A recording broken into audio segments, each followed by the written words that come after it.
Do you have questions?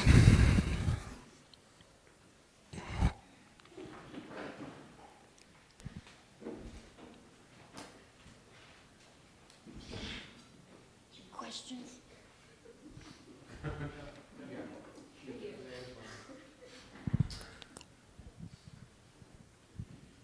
Hey, Francis. I've been struggling in some ways at this retreat, I think. You what? But just been struggling in some ways at this retreat. Oh, is it on? Yes. Yeah, okay. Yeah, just been struggling in some ways. Just that I seem to fluctuate between feeling very happy with people and feeling kind of miserable. And I suppose really the root of it is some kind of self-loathing or paranoia. I don't know if this is really a well-formulated question, but it's something to do with forgiveness. I think that I'm looking for some forgiveness of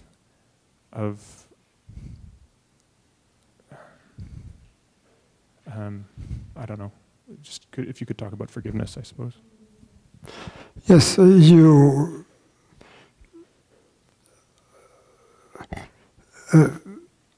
forgiveness is assumes that there is a guilty party to be forgiven, and when we understand that everything that happens is not the doing of a personal doer, but that it is simply everything that happens is simply a cosmic event. So if there is no personal doer, there is no guilty party. So guilt always comes from ignorance. That was the religions that cultivate the guilt, they are cultivating ignorance. You know? And it's easy to understand that as a separate entity we are not guilty because we are not the doer of the deed. When we have done something in the past, either it was an automatic reaction, and automatic reactions, they happen, right? A car is rushing towards you, you jump sideways. Or it was a deliberate action, and deliberate action means that it comes from a decision that you make, right? So really what we feel guilty about is about the decisions we have made, right? And when we make a decision, it comes to us, it's a thought that comes to us. But we don't choose our thoughts, they come like the weather. Try to choose your thoughts, try to have only, you know, as I'd say, pink thoughts. Happy thoughts, whatever. Good luck with that. So the moment you see that you don't choose your thoughts, that they are, I mean, the cosmos doesn't stop at the border of the body to be replaced with a microcosmos, which we call I. The cosmos is everywhere, inside and outside the body. So everything that happens in the body is a cosmic event. And whatever happens in the brain is a cosmic event. But we can see that on our own by just looking at the way thoughts happen. They happen spontaneously in spite of us, so to speak. So, do you feel guilty because there is a tsunami that kills thousands of people? No. But it is the same cosmos that creates a tsunami and that creates the stupid thought we had. So is that how to stop fighting the universe? What? Is that how to stop fighting the universe, in a sense? Well, you are jumping into a different story here. What we are addressing is the guilt. Yeah. And what I'm saying simply is that the guilt assumes that there is a personal doer.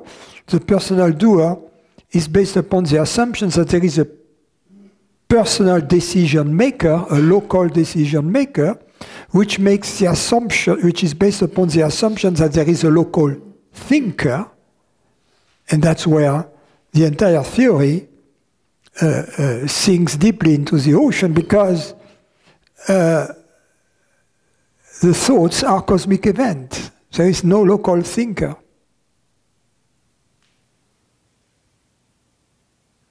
So then, there is no guilt of the past. The past, there is nothing, just light. And the future is the same. Once we understand as a separate entities that we are kind of not in control, we relax. And the beauty is that it works perfectly. You know, it's like someone who had I'm doing a little bit of science fiction, you know, who has the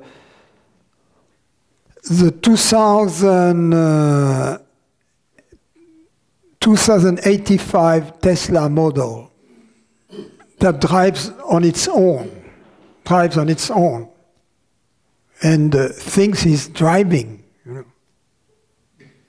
He has an accident. It's not his fault. He's just there having breakfast. The car is driving. And you kill the dog. The dog owner has to complain with the Tesla Corporation, but not with the poor guy who's having breakfast in the car.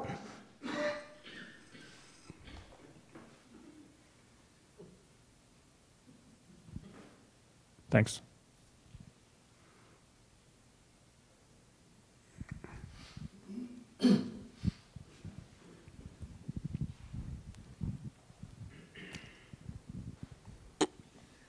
I wanted to clarify something that occurred during the yoga.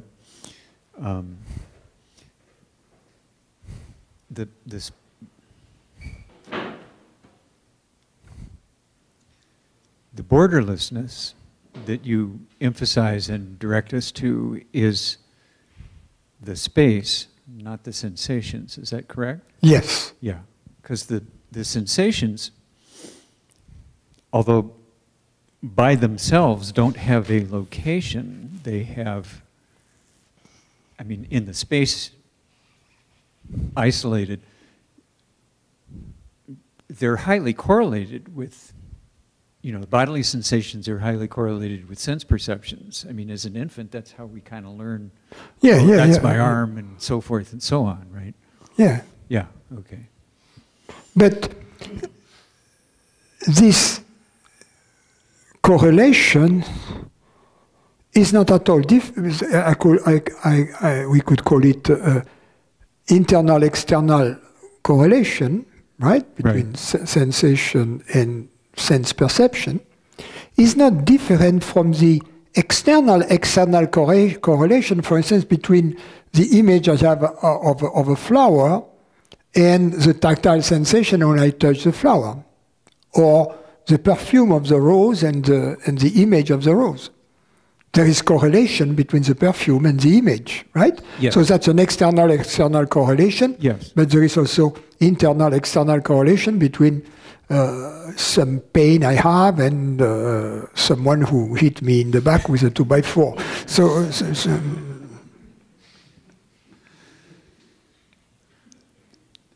So the emphasis is all on the space in which they appear. All of the exercises are to point. Yeah, but what is interesting also is two things.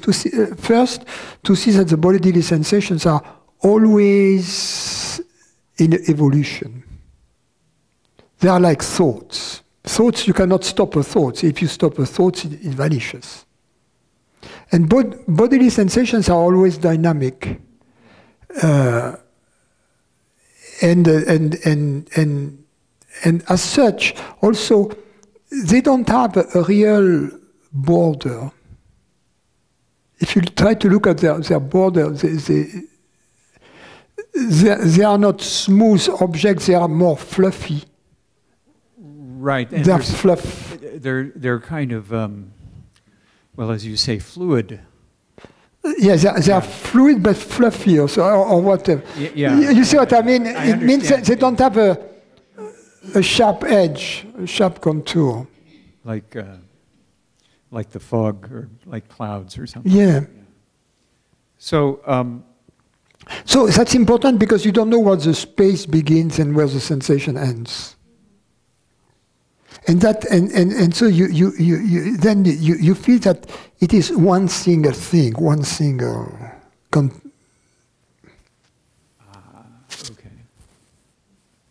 So the borderlessness. It's another kind of borderlessness, but more than one, application. That's okay. Thank you. I had another question.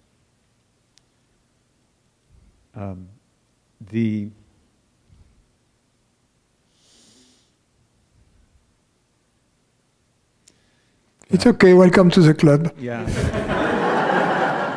If it comes back, I'll raise my hand again. Thank you.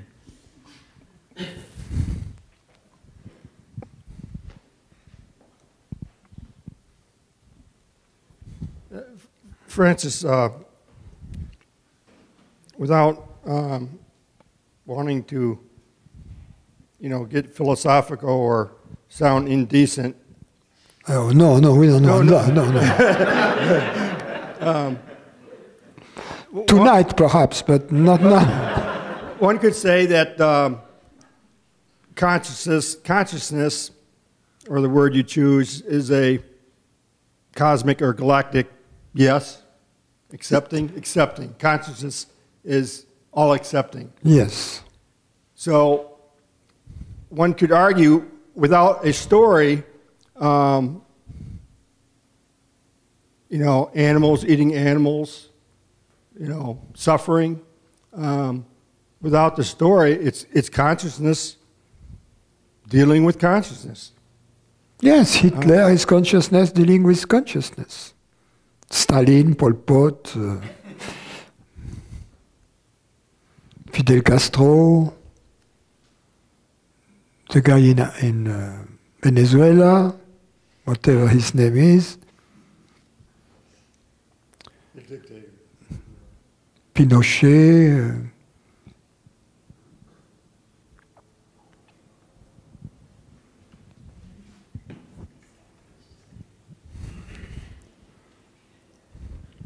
So going back to that space, something you just said a few minutes ago about choosing really struck me, because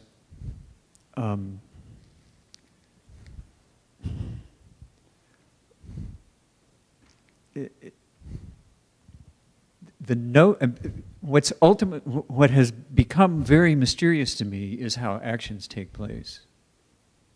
Like, you know, I just raised my finger, but I did that as a demonstration of. But at least you raised a good one.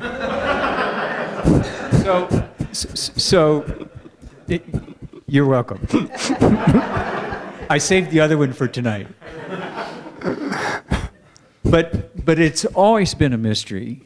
Well, these past few years, it's been a mystery because when people, and I hear you talk about choosing, that seems to be in the same bucket of mysteriousness because it's like I don't know where that comes from other than to say it appears in that space.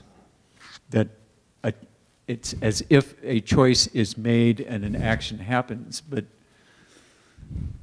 I don't know how to say anything else about it. And to say that we choose has always kind of, wait a minute, who, what, huh?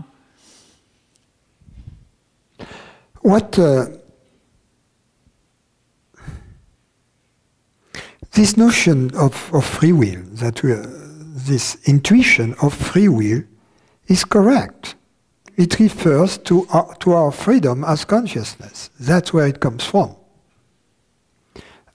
What is not correct is to attribute the free will, the freedom, to a hypothetical separate entity.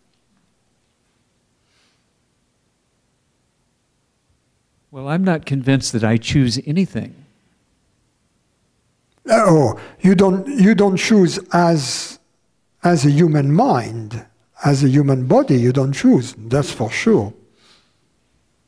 So you're telling me that that confusion is related to identification with my human mind? Yeah. Let me.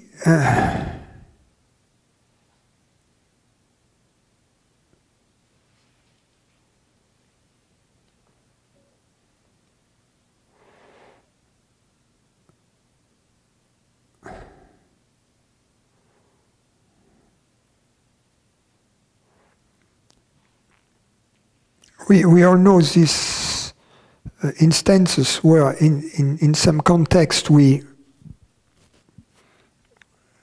are pondering about what to do in a given situation, in a practical situation.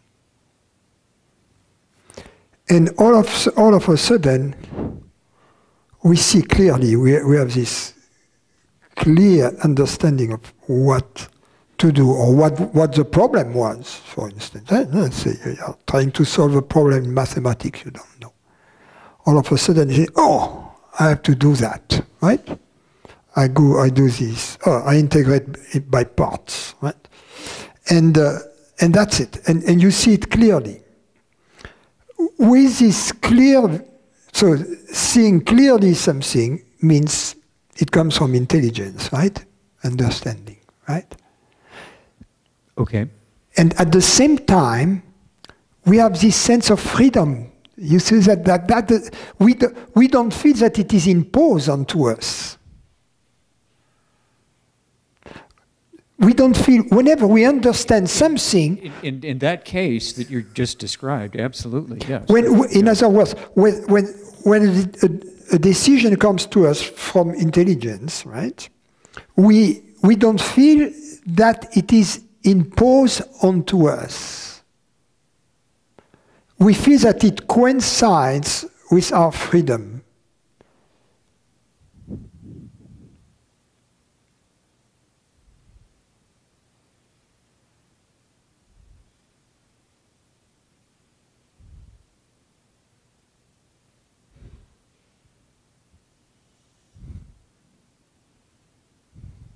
And do you call that choosing?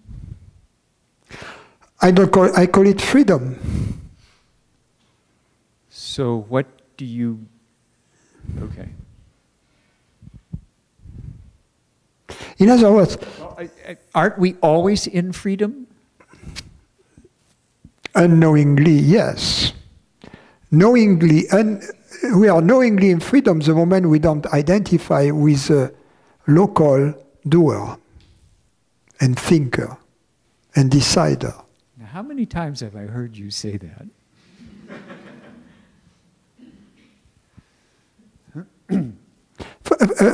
It's what matters is the experience. Another example, another way to look at it.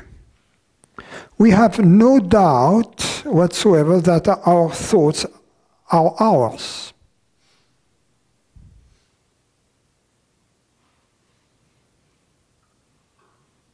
Very little doubt. I mean, you see, and that's correct.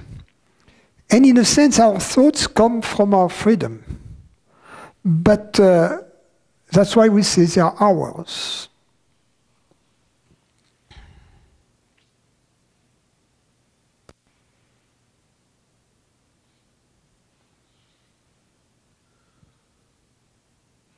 But especially the thoughts that come from our that originate from our understanding. For these thoughts, it's clear that they are ours. Whereas thoughts that originate from the belief to be a separate entity, they are still ours, but they are ours indirectly. They are ours because the belief to be a separate entity is definitely ours. So that all the thoughts that are corollaries of this choice we made, or decision we make to be a separate entity, all these corollaries also are ours indirectly, if you will. They are not immediately ours. They are mediated by the belief to be a separate entity. Whereas thoughts that come from our understanding, there is no notion of a separate entity involved. They come right off the bat of love, intelligence, etc. The other ones, it's like a ball that bounces against some things. Well, I'm catching the drift of the I'm catching my balls, huh? of that description. So that's good.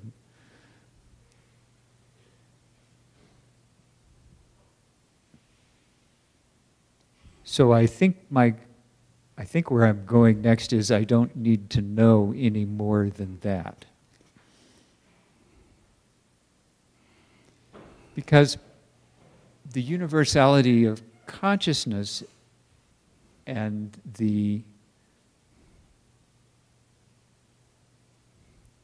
universe is our body. The universe is the body of consciousness, it's properly said.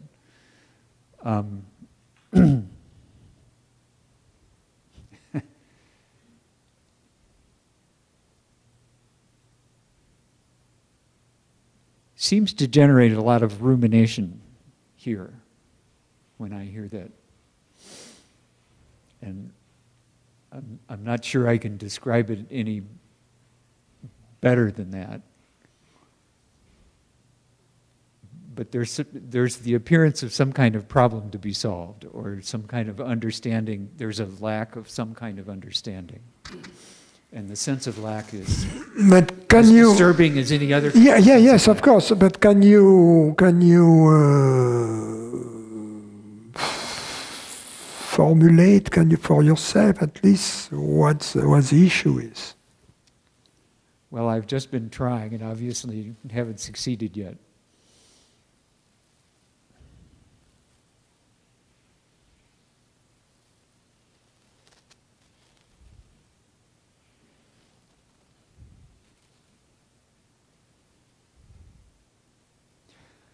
It's something related to that which is what you call private, as in our thoughts are private, and everything is a cosmic event. So the private thoughts are cosmic events as well. Yes, of course. And the nature of actions has these two qualities, which you just described. You go ahead, sorry. The two qualities of either coming or being contaminated with the belief of being a separate person or not. So what about those? So both of those are in the cosmic event bucket somehow. Well, and that's consistent with what you say as ignorance being a choice of consciousness. Yeah. A cosmic event is an event that happens in the cosmos, if you will. It's like, as I said, a tsunami or the birth of a child, whatever.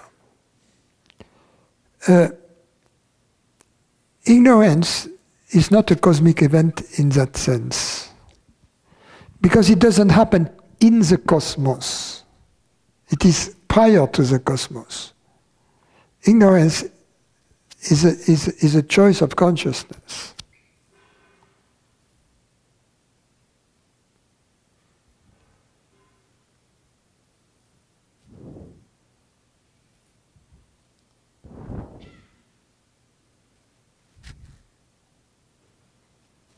So, if you will, any event that relates to consciousness, involves consciousness, is not really a cosmic event, it's a consciousness event, if you will. A cosmic event is an event that in the manifestation. Okay. This is helpful.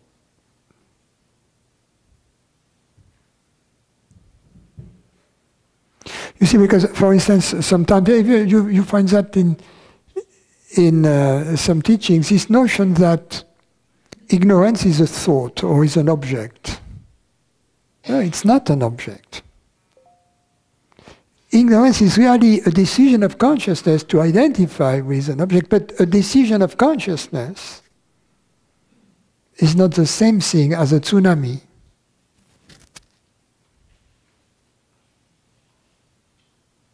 That's why I said a tsunami is a cosmic event, a decision of consciousness is a pre-cosmic event, if you will. Okay, I'll work with that. Another way is to use the adjective physical and metaphysical, right? Physis in Greek means nature, so a tsunami is a physical event, an event occurring in nature, and in that sense a thought is also an event occurring in nature. But ignorance is a metaphysical event, meaning before, other than, beyond nature.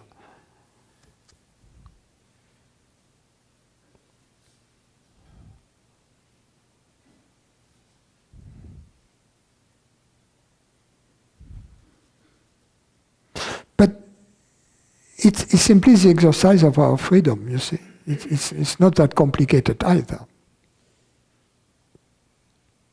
I have a talent for complexity. That's. Thank you.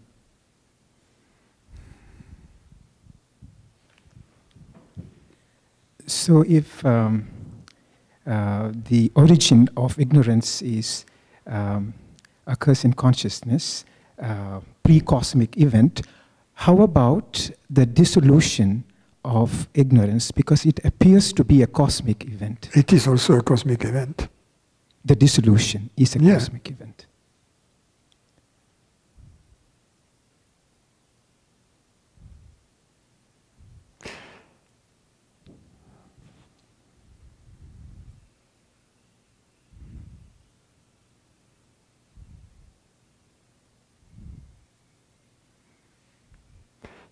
A parallel could be established between, if you will, the creation, the sustaining, and the destruction of the universe. and that's Maya, right? What doesn't make sense is if it does not have a origin, so there is... If what? So the source of ignorance, if it is not in manifestation, somehow the dissolution occurring in manifestation doesn't tally. So dissolution is? The dissolution of ignorance occurring in manifestation or cosmic event. It's a manifestation, right? If it's a cosmic event, it's a manifestation.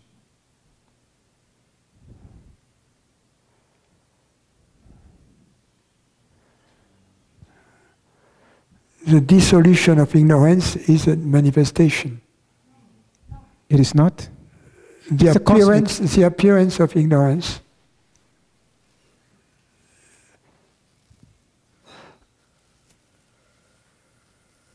A cosmic event, what I call a cosmic event is an event that has, if you will, another way to qualify it is to say that it has a shape and a name. So it's and we usually call manifestation everything which has a shape and a name, right? How about if it occurs in time? That's also manifestation, right? Yeah, but the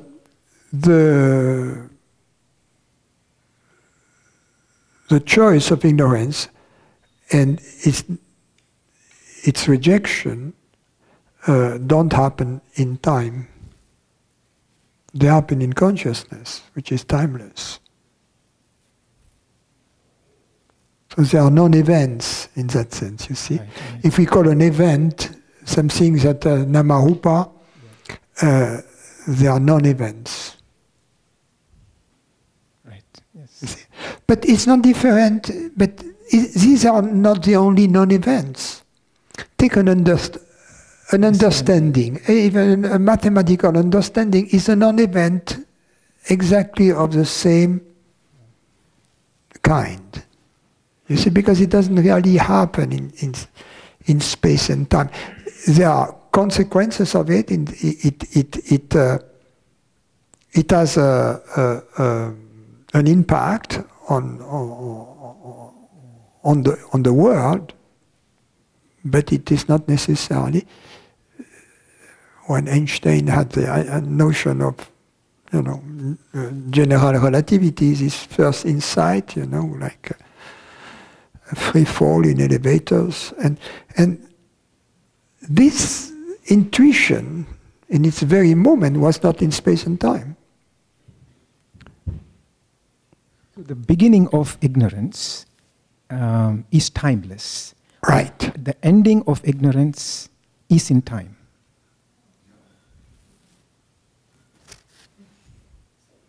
Time is an illusion. So you have to choose.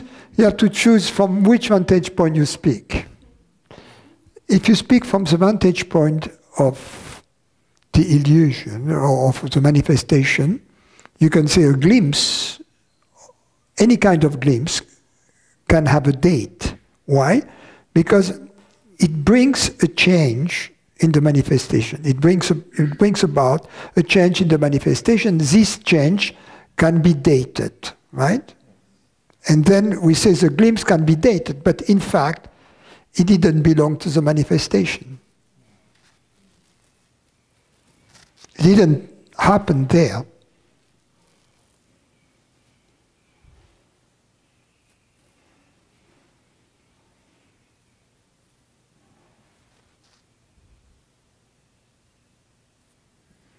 It's very simple, like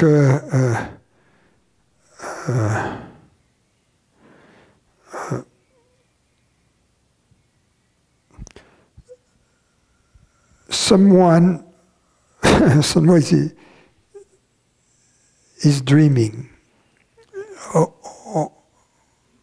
We don't have a good connection here. I don't know what happened, gee.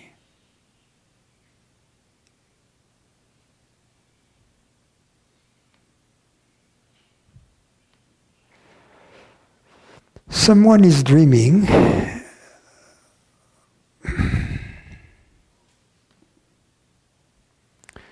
And in this dream, there are some place and at some date, you know, they are in the summer in Shropshire. And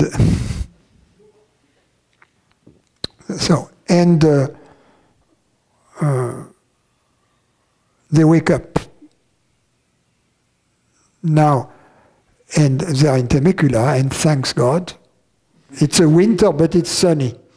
So, the question is, what is the date of the event? Is it summer in Shropshire or winter in Temecula?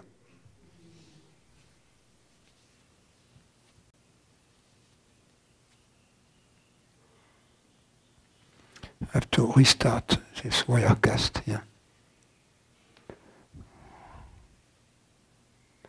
It went berserk.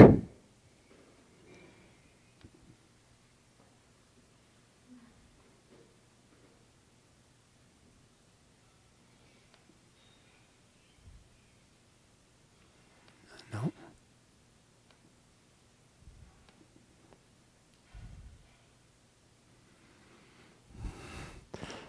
Okay, sorry for our friends online. We had some instability in the system here. So, sorry, I have one more, just for clarity. When one cannot pinpoint when ignorance has started, when ignorance began, but one can pinpoint when ignorance has ceased.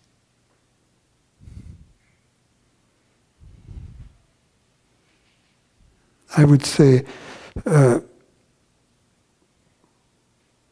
my guess is in most cases, yes.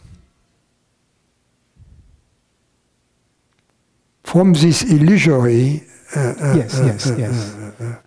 relative level system of frame of reference. Correct. Yes. Got it. Yep. Yep. Yep. Thank you.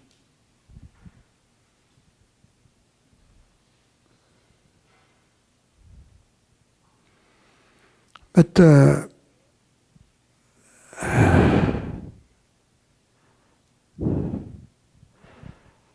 that's the meaning in the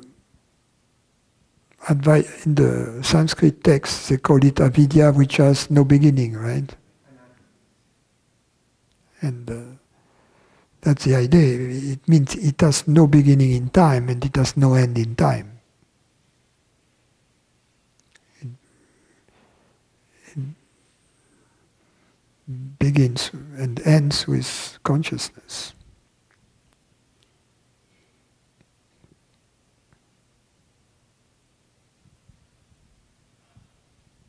Hi Francis, I have a question on the similar line. That's why I picked up. Yes, what? I have a question on the similar thought of line. So, you mentioned that consciousness chose to be ignorant. It was consciousness' choice to be ignorant. So, for example, in this my manifestation, right, in my body-mind, it is, I'm little confused here, so I'm just looking for some clarification. So the consciousness associated with my body-mind is in ignorance, and it is striving to come out of that ignorance. So that is what I am understanding here. But I also have heard something else, that consciousness is a single non-dual thing, and it's universal.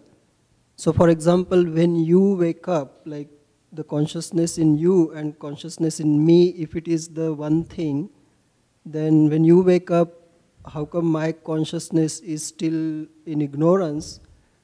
So is it that my consciousness is local to me, and wherever I travel it comes with me? Or because other theory I heard is consciousness never travels. Your body-mind travels, but it is always traveling through consciousness, like in air. So you always feel that you are always everywhere. Because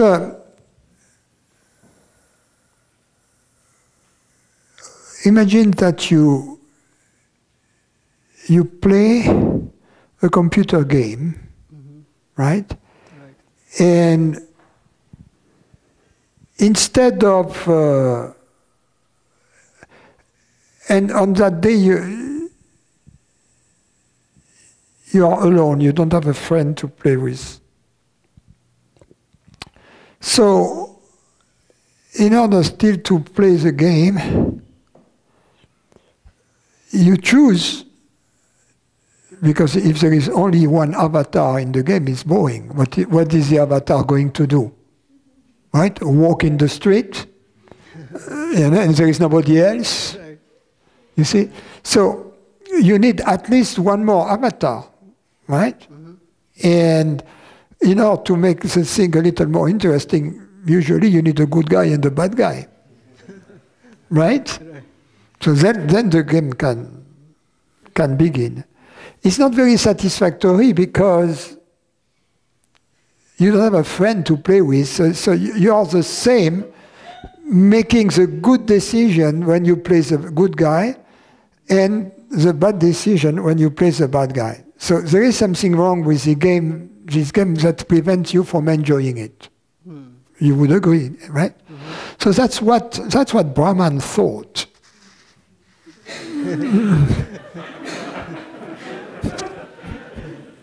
So can we say that our mind is that deceptive instrument? So Brahman came up with an idea. Right. What if, when I am the good guy, I forget that I am the bad guy, and when I am the bad guy, I forget that I am the good guy? Then being alone is no longer a problem.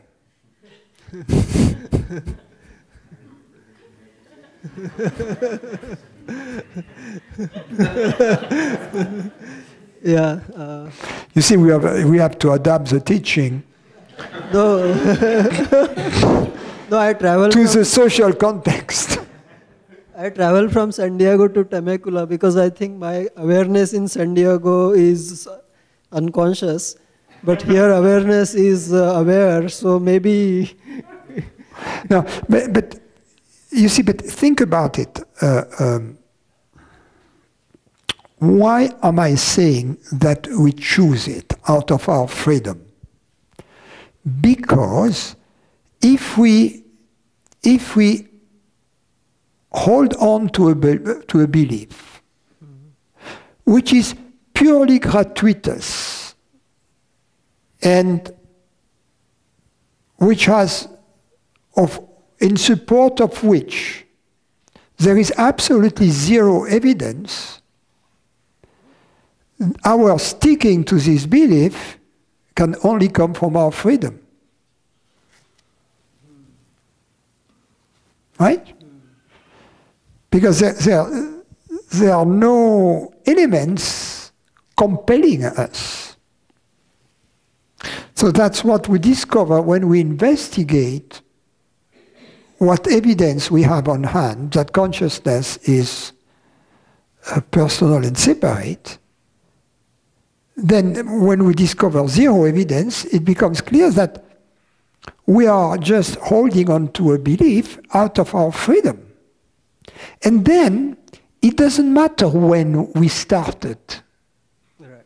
You see, it doesn't matter when we started.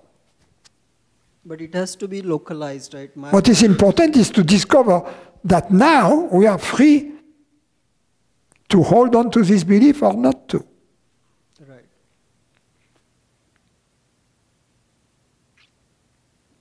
I mean, only thing is that doesn't fit with the universality of consciousness. It feels like then every mind body has a localized consciousness who has chosen to believe strongly. How do you know that the consciousness is localized?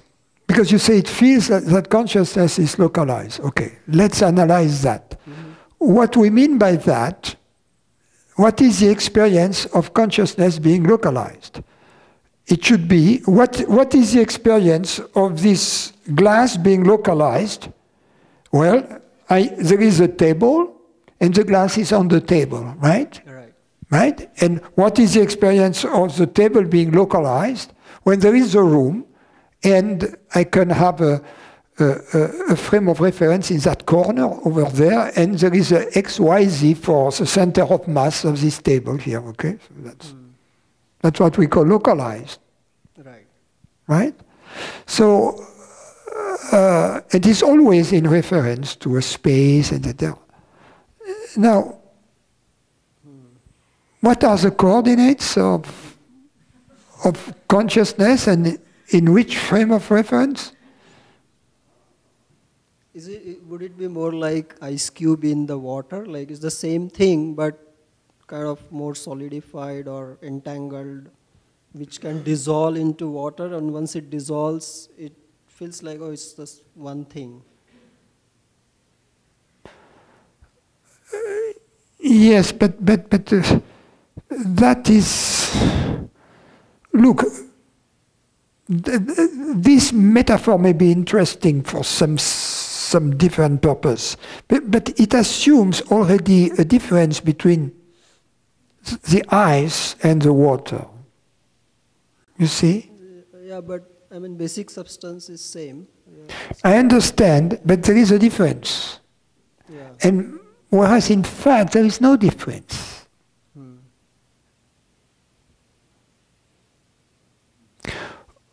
What you could call the ice would be the mind, for instance. Okay, because the mind is made of consciousness. So when the mind disappears, water remains. That's the ending of the mind.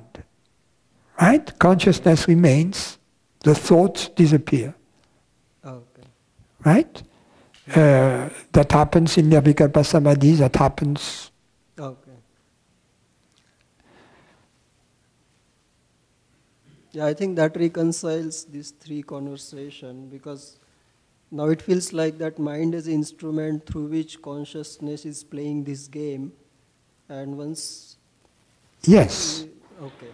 It's an instrument, and the world, Maya, is an instrument, in fact. Mind is part of Maya, right?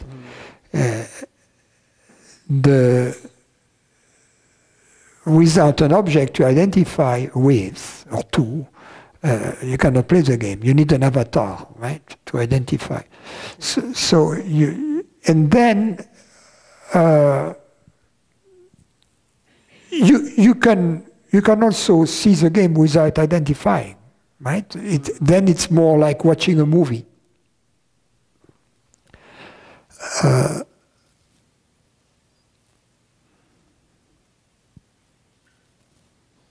Yes. So I think maybe, sorry, I'm taking little Please, more please, time. no. Because the other day I was raising the question, I think that the other theory that if you somehow become thoughtless...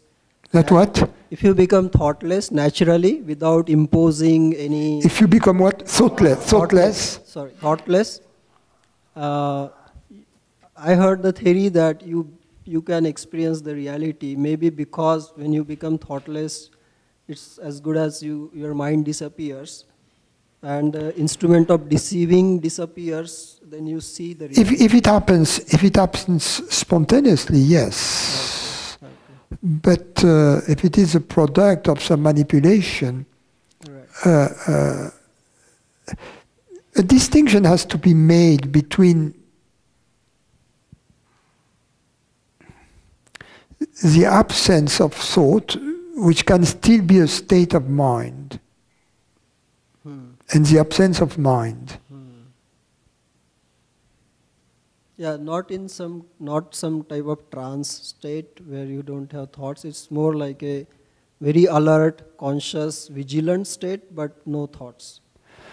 Well, there is this story that my teacher used to tell, which is somewhere in the Indian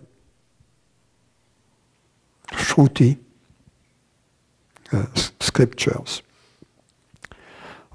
There is this guru, this yogin, and he has his disciple there. And both the guru and the disciple are young. And the guru says, "Oh, I'm thirsty, please get me some water." And after that, the guru enters a thoughtless samadhi. The disciple comes back with the water. You know the story, right? Anyway, so to make it short, it lasts like 100 years. 100 years later,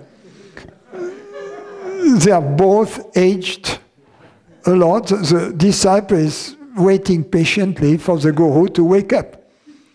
And after 100 years, the guru comes out of samadhi and his first words are, "I'm thirsty."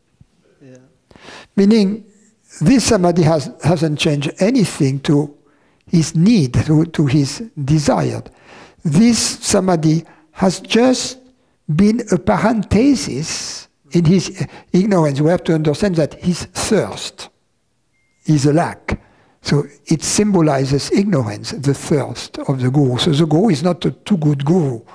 You see, so his thirst is ignorance, but while he goes in these thoughtless states, ignorance has a siesta with the guru, right? But as he wakes up, it's still there, and then I'm thirsty. So therefore, a state without thought doesn't put an end to ignorance, because there is still the experience of a mind without thought is still the experience of a mind. Or another way to put it is that the absence of thought is still a perception, an objective perception. You have to go to the perceiver. Right. And then it is the insight of the perceiver, the universality of the perceiver, the limitlessness, the eternity, immortality of the perceiver that does the trick, that liberates.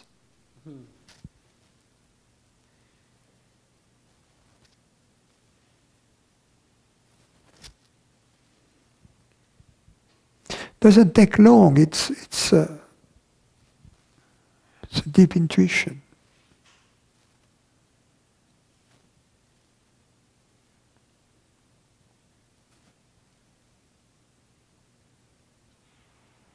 Thank you, Francis.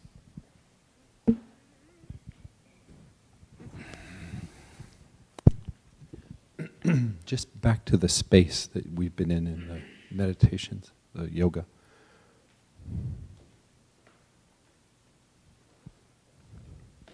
I'm having a hard time with the word space, because it doesn't seem like there's any room around sensations. There's no air. Is that right? I mean, it's not really, there's no size, it seems. The only question really that is important, are there borders?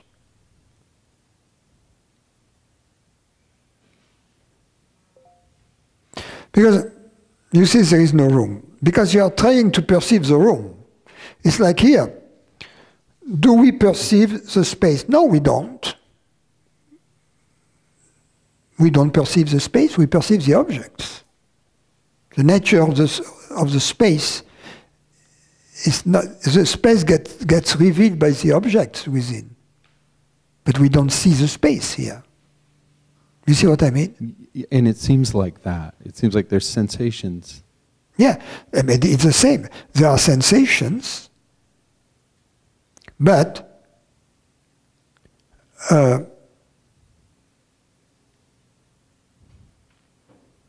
you can say, for instance, there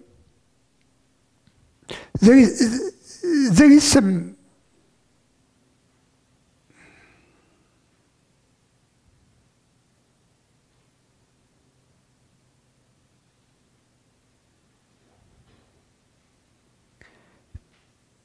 They still, on the level, we have to understand what the goal is. The goal is to experience the body and the world as being one single entity, not two. That's the goal. To change our mode of processing the information to restore an experience of the body and of the world in which the world is an expansion, a continuous expansion of the physical body. That's all. We don't, in these exercises, we don't try to visualize consciousness. It's not what they are about. They are about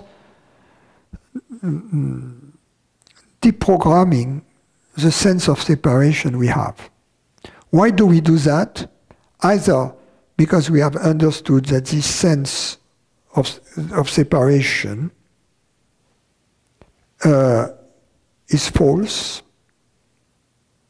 or because we are conducting an experiment. If we deprogram that, if we change the program, what happens?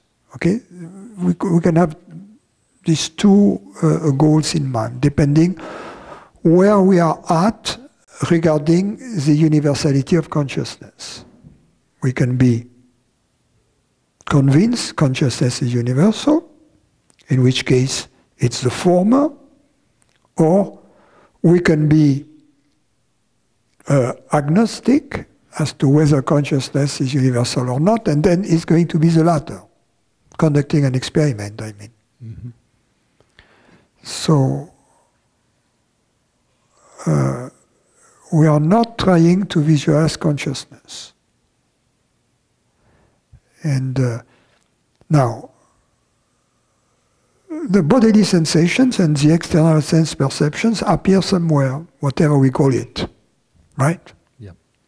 I call that a space in which they appear. I don't make any assumption regarding this space. And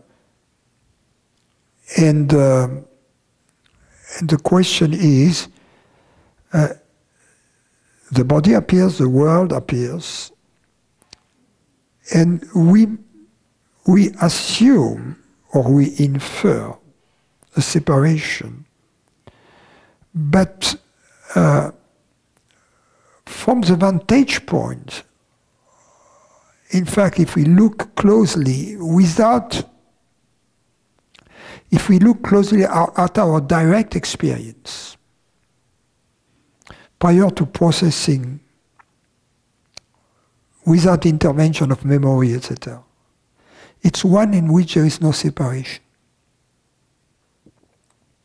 So the idea is to revert to this mode of perception and to make it our default mode of perception of the body and the world.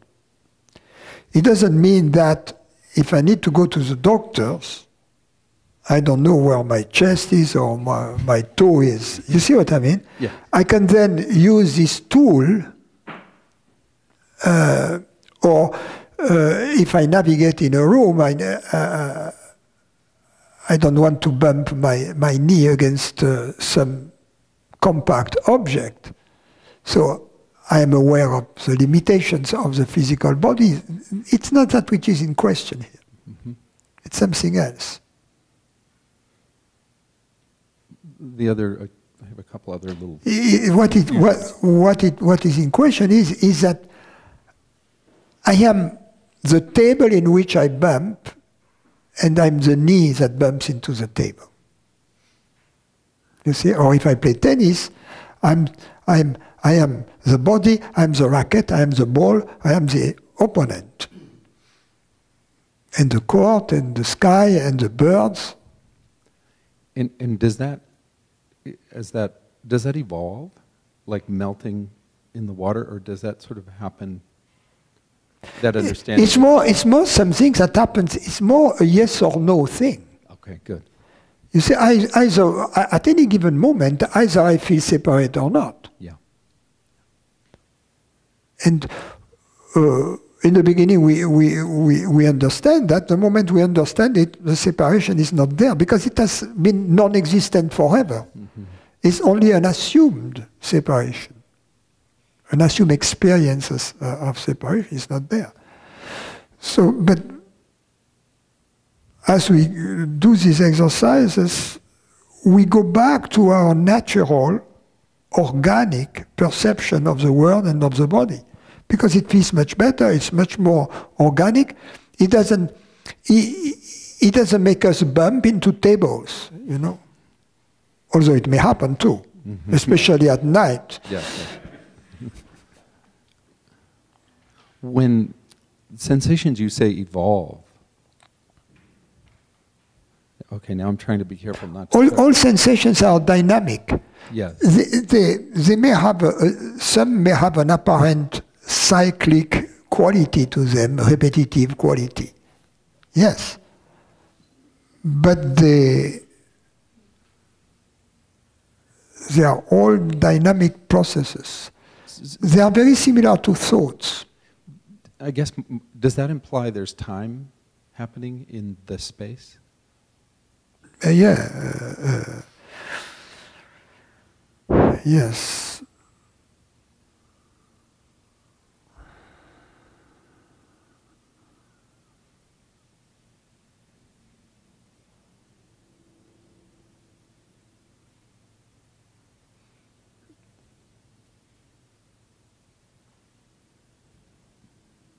In fact,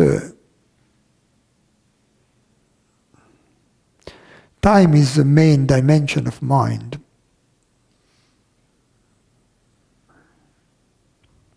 It's very difficult to say that a thought is above another thought, or on the right, or on the left, unless you talk about politics. But yeah.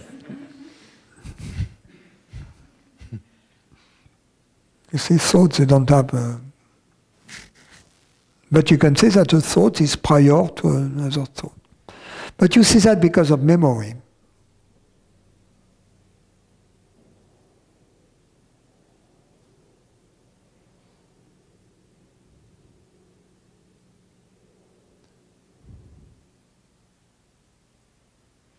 In fact, it's all simultaneous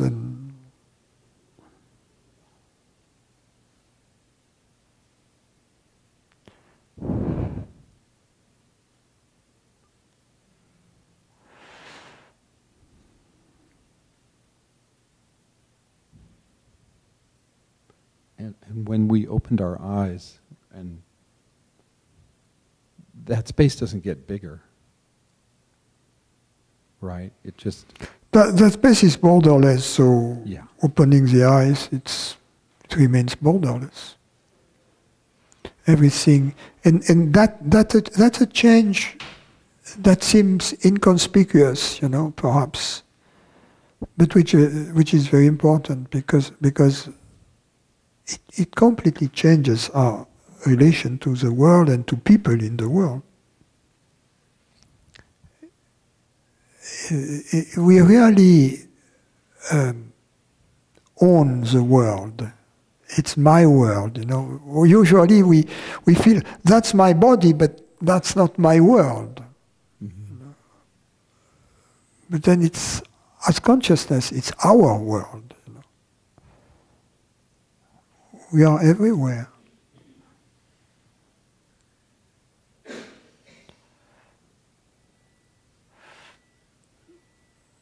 We are like cells of the same organism. If the cell believes to be independent, it's a cancer, you know. Yeah. Thank you.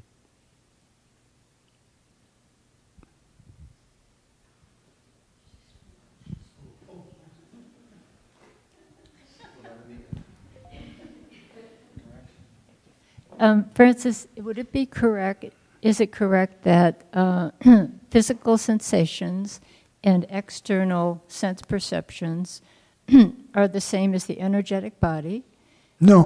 The bodily sensations are the energetic body. That's what I call it. Okay, so and then the energetic body is one with everything, the universe, and with everything. It's all one. There's in all space, or, well, saying it right.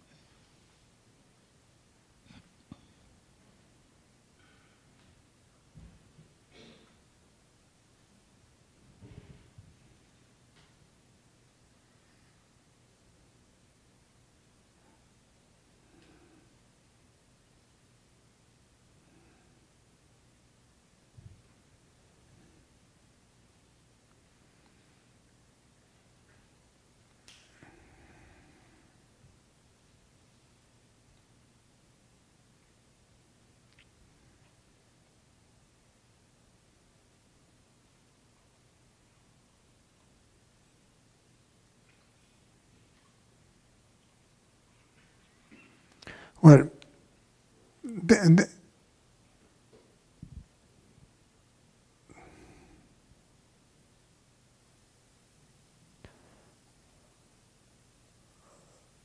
there are three bodies: physical, subtle, causal, or, to use different words, or gross, subtle, causal, and to use different words, physical, energetic, cosmic. So the physical body is the body that we perceive through the external senses. For instance, when we perceive the body of a different person, or if we perceive our body by looking at it, by touching it, as an external object. The energetic body is the bodily sensations we perceive. There's nothing physical, it's bodily sensations. And the causal body is, or cosmic body, is you have to add everything which is perceived through the sense perceptions. And everything which is perceived through the thoughts. So the causal body, if you will, is the totality of our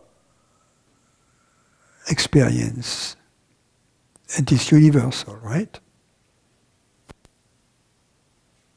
So in a sense, the energetic body is used as a vehicle to transition from the physical to the cosmic.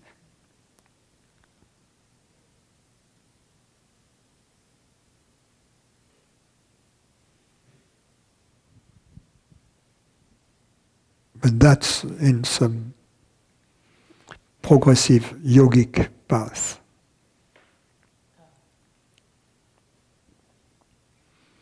Here, by seeing that there is no separation, we jump directly to the cosmic body, the universal. Our real body is the universe. That's what it means, right? Cosmic body, our real body is the cosmos. I have one other question about not being the doer, which, you know, I'm aware of that understanding of not being the doer, but in my experience, I know it's because I guess I see myself as separate, but I still feel, you know, I'm still so used to feeling like, oh, you know, I'm going to go chop vegetables, I'm going to go take a walk, I'm going to do something. And so is it just going through this process? I mean, just to let go of that? No, no. The moment a separate decider, a separate person is ballooning. But it is correct to say, okay, let's take a walk. It comes from your true nature the moment you are open to the possibilities that your consciousness is universal and that this consciousness creates this thought at that moment. You see? So then it becomes very playful. You understand that your own thoughts, your own decisions are in fact universal, but they are yours. because you are universal consciousness. And you'll see that in this case, thoughts of separation, thoughts of personal, don't appear. You may have thoughts about your body, yes. Just as you have thoughts about your car. I need to take my car for some thing that needs to be fixed or whatever. But I'm not my car. It's okay to think about the car. It's okay to have thoughts about the body. As my teacher used to say, you are the manager of it, you are not it.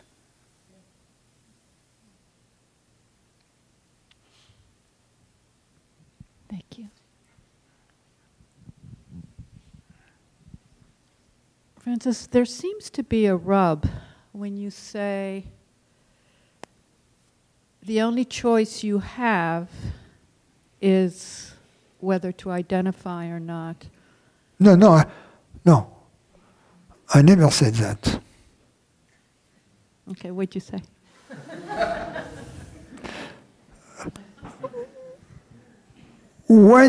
As long as you are not identified, the universe is your playground. So you have an infinity of choices. Once you are identified, you have lost your freedom, and you have zero remaining freedom with one exception, which is to disidentify.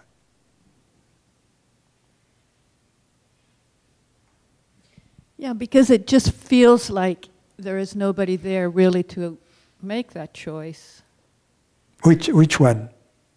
The choice to, well, either one, right? The choice to identify doesn't seem to come from the body-brain person. Yeah, it doesn't. Yeah. Well, it really... I never said that it came from the body-brain person. No, but you said it's your only choice, really. Yeah. No. The choice to identify is not your only choice. Again, you didn't listen to my answer. Once you are identified, you're cooked. You have zero freedom. You believe to have a limited freedom, but in fact, even this limited freedom, you don't have it. So all your freedom is reduced to one single point, one single freedom, which is to disidentify, because that's the only thing that connects you to what you are, and the only element of freedom you have is to stop believing to be a separate entity. Because as you choose to be a separate entity, because as consciousness you are the king of the universe. So whatever comes out of this universal will, the universe will obey. So the moment you choose to identify and to believe to be a separate entity, the universe around you immediately receives the order and plays the game with you. That you are a separate entity with a limited level of freedom, etc., all that stuff, whereas in fact you have none. You see? Well, that feels more right. And then, my teacher used to say, the universe appears to us according to the belief we have about it. You see? If we believe it's, for instance, if it is matter, it's going to be matter. If we believe it's only mind, it's going to be only mind. But if we are open for it to be consciousness, then it's going to show its true color without belief. And the beauty is that in this case, you don't need a pre-existing belief about the universe. All you need is the absence of belief. So and then it is going to show its true color, meaning it is consciousness. Yeah, that's showing up more and more. I do have another question regarding the space and the exercise we're doing. It seems at a certain point there's just pockets and my body feels dismembered. I can't tell the right from the left leg, and when I do manage to kind of reconnect the body, it doesn't feel like it's one whole entity. Yeah, but who cares about the body? Yeah, but then fear comes in because it feels dismembered. So fear is, you feel fear only because you identify with the body.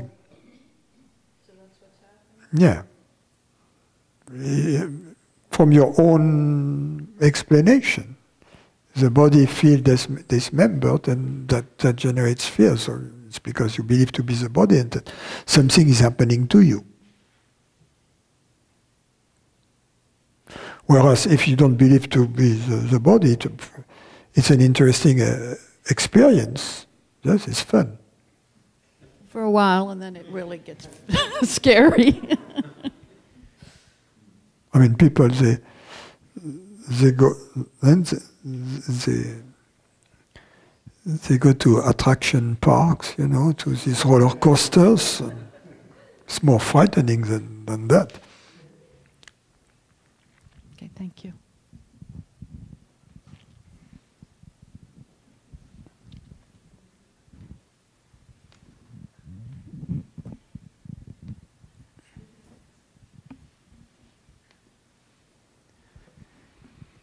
The progression of questions is helpful to my question, which I might need a little help on, and I think that's why. Speak louder, please. I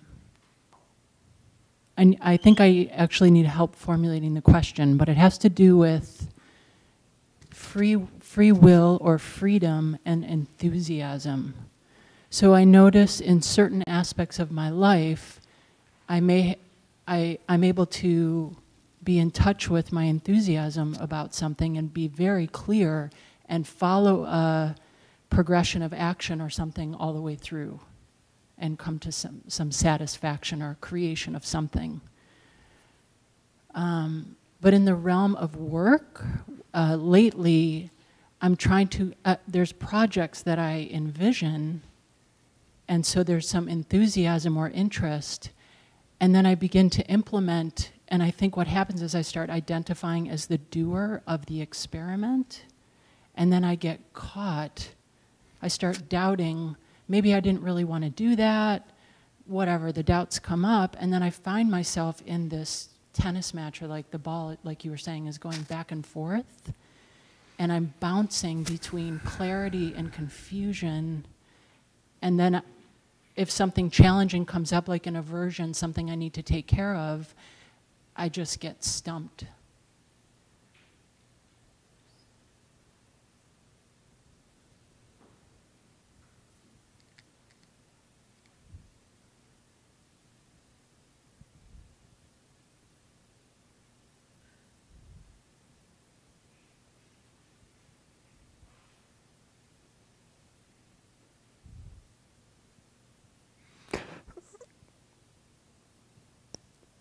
What is important in our decisions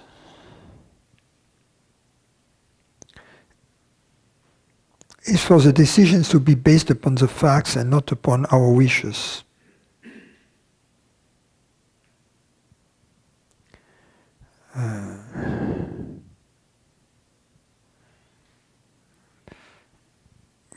We are always in a given context in our life. And we have to deal with this context in an intelligent and impersonal manner, which is the same. Intelligent and impersonal is the same. And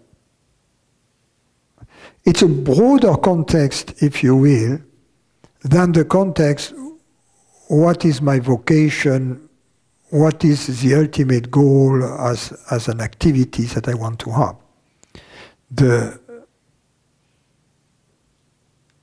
The context of my life is first, how do I survive? How do I make a living? Where do I sleep? How do I eat? And then so these are the basic questions I have to solve with intelligence.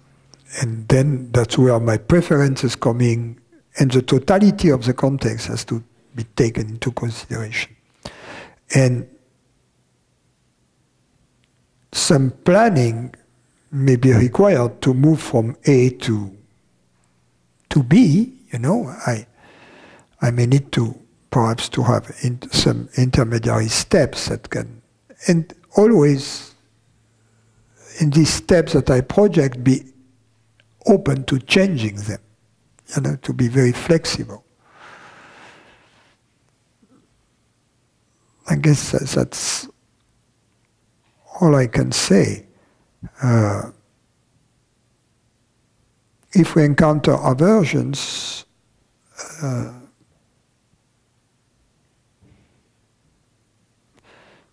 some aversions are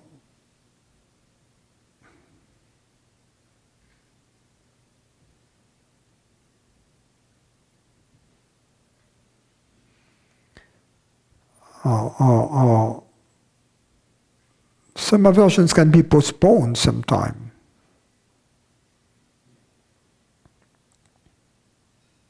Use your intelligence to navigate through that.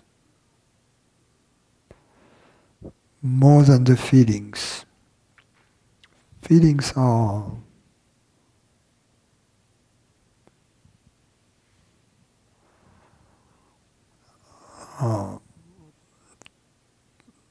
treacherous.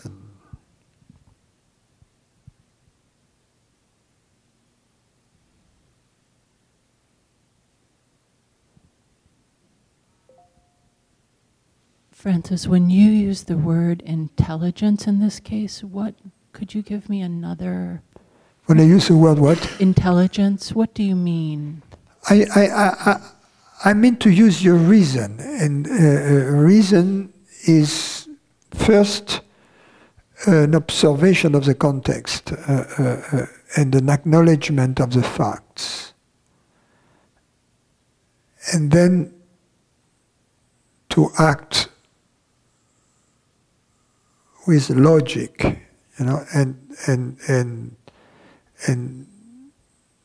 with understanding what the facts are and what is possible and what is, because you have also an experience of life already, and you have a know-how, and you have, so all of that is brought to bear, if you will, to come up with a proper, intelligent decision. Would you say that the experiments are a way to unwind the programming? Is that one of the functions of offering experiments? Is to free us from... Yes, but ultimately, you know, the most important lab is our life itself, right? So here's the yoga, all of that, you know, what we do here now, dialogues, that's the theories. The yoga is more lab studies, you see, but then you need to use your skills that you have acquired both intellectually and experientially, then to use it in your life. And that's when it becomes interesting. And so my answer goes in this direction, you know.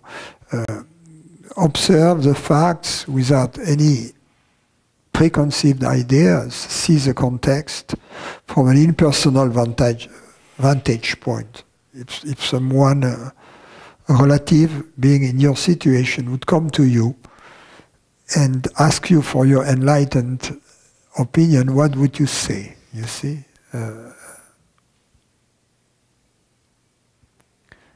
This acknowledgement of the facts is very important.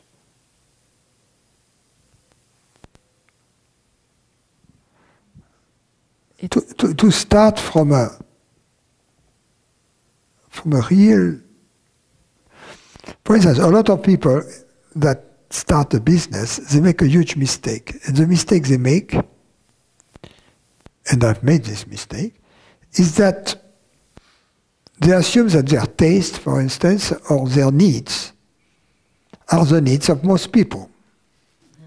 You know, and they go, they create this extraordinary product, which is very good for them, but they're the only person in the universe for whom it's good. So they have zero market. You see? So the mistakes they have made is wishful thinking and not looking at the facts first. You know, market study. You know, does my product have a market? And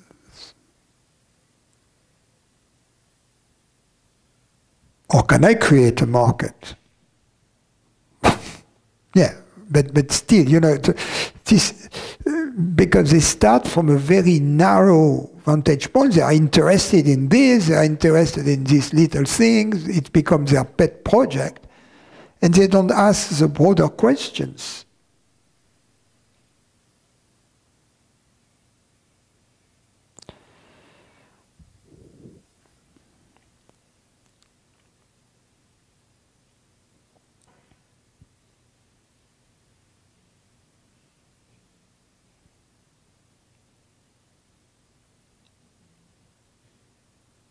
I guess what I've said is just business 101, right? So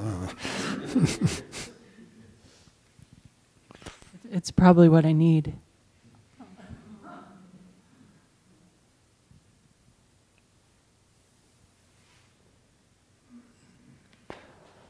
Okay, fella. I have a question that would go far too long if properly explained, so I will try it as usual. I'm afraid that if it is long, it is improperly explained. So I will try to give it to you in its stripped down, bottom line version. Already you could have stripped this introduction.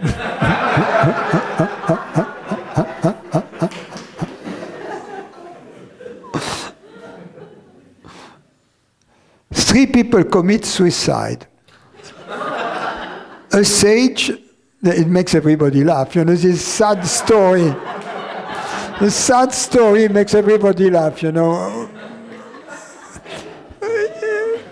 This crowd is totally politically incorrect. So, three people commit suicide. A sage, someone in severe physical torment that cannot be alleviated by drugs. The third one has had glimpses but still wants to end his life.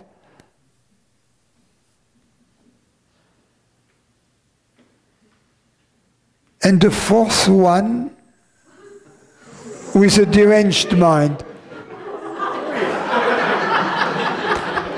I guess she doesn't count the sage as a person, right?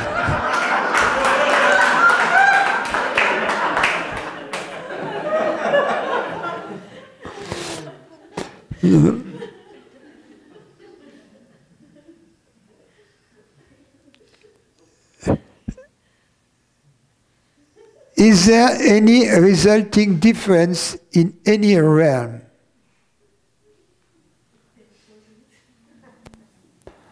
Are there any remaining expressions anywhere that will continue until their conclusion? Do I smell some reincarnation?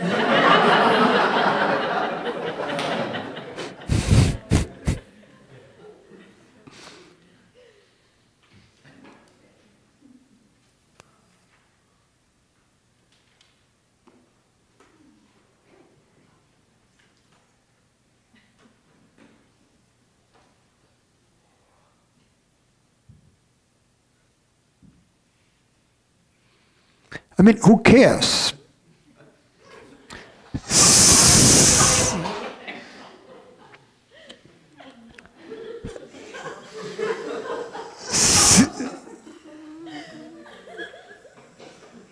since as universal consciousness, it's going to be whatever you want it to be. Why do I have to say that it's going this way or that way? That there are any remaining expressions anywhere that will continue until their conclusion or not? As universal consciousness, you can do what you want. You can continue some remaining expression somewhere that you can create, and have these remaining expressions continue to a conclusion. Or you can decide to conclude immediately.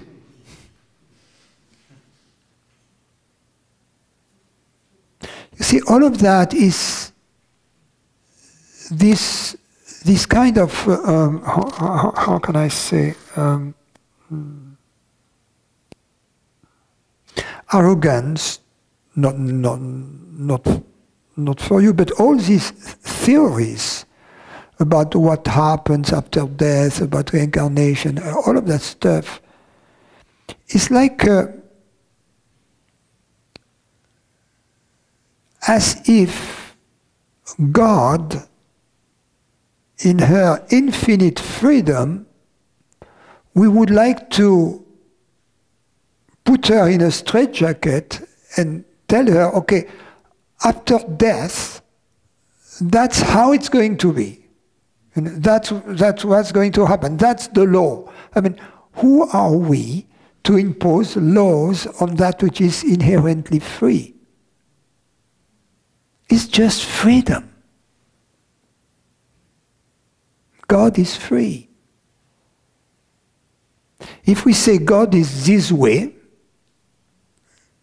she'll prove you wrong.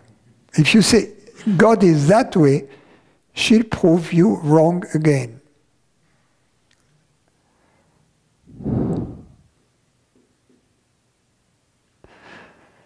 And another question. At the end of last night's satsang, you mentioned string theory. Did I understand right that you were saying that it is basically just another useless theory because it still does not explain how there is something rather than nothing? No, I'm not referring to that. I'm rather referring to the fact that it has too many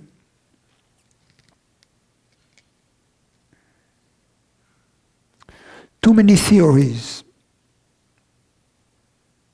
I mean, there is not one thing, string theories. There are zillions of theories.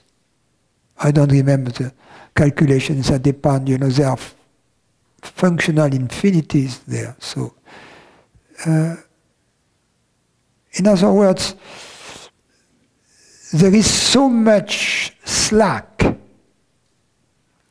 that the theory cannot come up with some prediction that would enable us to falsify experientially or to verify it. So it's a little bit, but it's not useless in that sense that it has given some insight, important insight to certain aspects.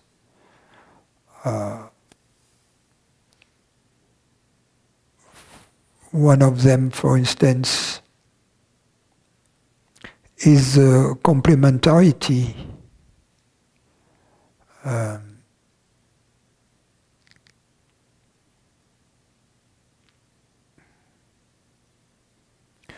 Between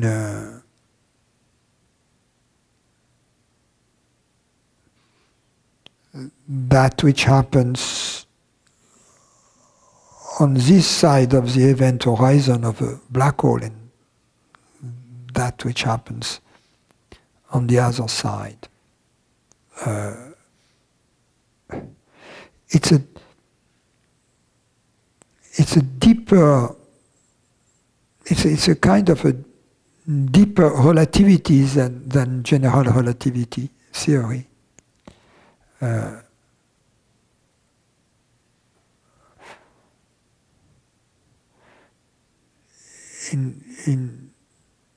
In a general relativity theory, there are invariants. For instance, if I drink a glass of cognac or champagne, in one frame of reference, this event is invariant from one frame of reference to another. But if I am doing the same thing, and if I am in free fall into a black hole, and in some spatial vessel, and in my frame of reference, as I enter the black hole, nothing happens. It's just I'm traveling through space, at least for some time, up until I reach the singularity in the middle, but there's a lot of time there. So I'm drinking my champagne very, very nicely. But if there is an observer, external observer, who is not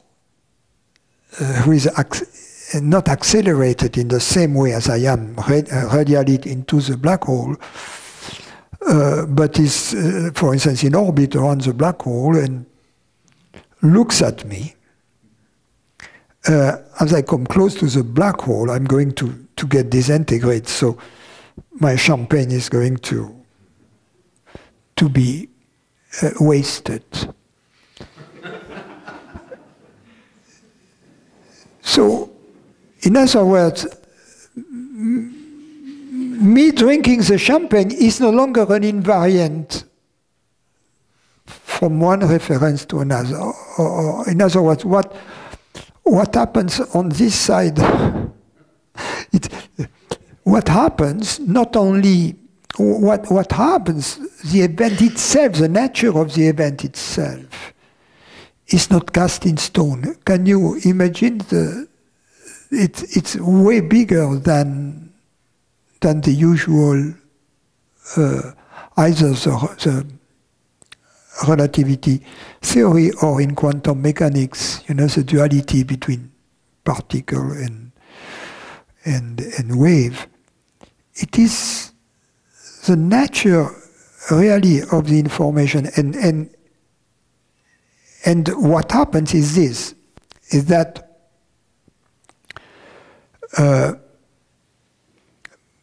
because the outcome is different depending on whether you are on this side of the event horizon of the black hole or on the other side,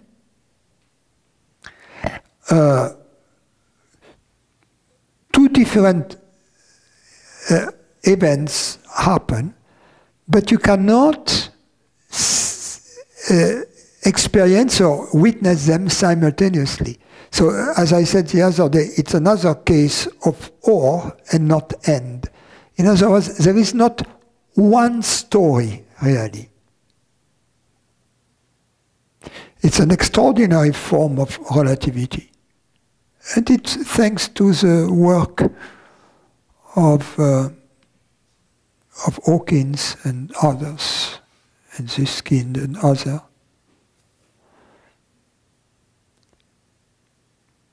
It has to do with... oh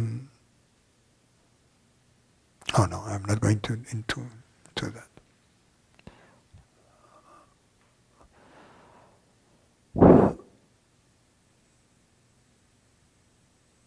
Magnolia.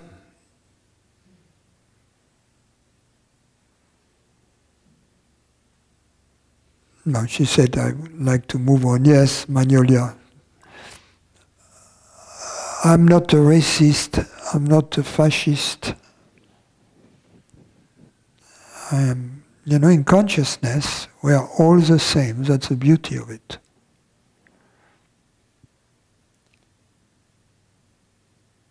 That's it for the questions here. No more?